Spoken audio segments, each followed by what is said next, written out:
હું દક્ષા દિનેશ વ્યાસ, ઉંમર વર્ષ 63, ગાંધીધામ કચ્છમાં રહું છું.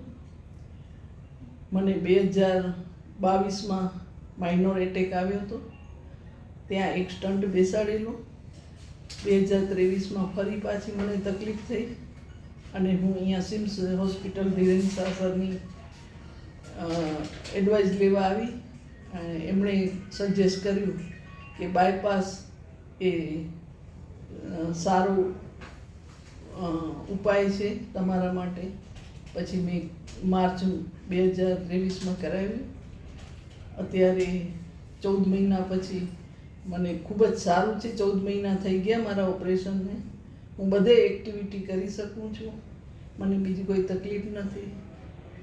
હું ચાલી શકું છું, દાદરા ચડી શકું છું, નોર્મલ લાઈફ એન્જોય કરું છું.